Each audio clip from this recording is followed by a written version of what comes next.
Hello friends, welcome back to day 15 of 45-day HTML CSS Bootcamp.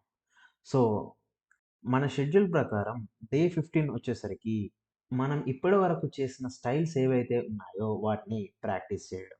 So మీరు రెగ్యులర్గా మన వీడియోస్ని ఫాలో అయితే ఇప్పటి వరకే మనం సిఎస్ఎస్ గురించి చాలా డిస్కస్ చేసాం.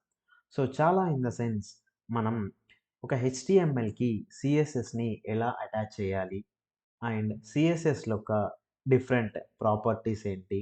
సిఎస్ఎస్ సెలెక్టార్స్ ఏంటి? అండ్ సిఎస్ఎస్ బాక్స్ మోడల్ గురించి మనం డిస్కస్ చేసాం.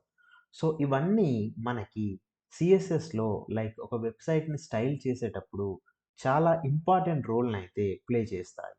సో, వీటన్నింటిని మనం వన్ బై వన్ రివైజ్ చేయాలి. సో, ఈ డేని మీరు ఒక రిజర్వ్ డేగా ఉంచుకొని ఇవాళ వీలైనంత వరకి మనం సిఎస్ఎస్ గురించి డిస్కస్ చేసిన ప్రతి టాపిక్‌ని ప్రాక్టీస్ చేయండి. సో, వన్స్ మనం ఇక్కడి వరకు ప్రాక్టీస్ చేసి ఒక మంచి ఫౌండేషన్‌ని గనక బిల్డ్ చేసుకుంటే నెక్స్ట్ మనం సిఎస్ఎస్ ఫ్లెక్స్ బాక్స్ గురించైతే డిస్కస్ చేస్తాం.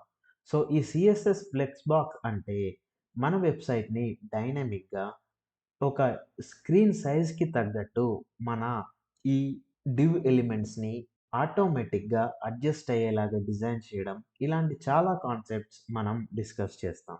సో, ఈ ఫ్లెక్స్ బాక్స్ అండ్ ఇంకొక కాన్సెప్ట్ కంప్లీట్ అయిపోతే మనం ప్రాపర్ వెబ్‌సైట్‌ని మనం బిల్డ్ చేసే పొజిషన్‌లో ఉంటాము.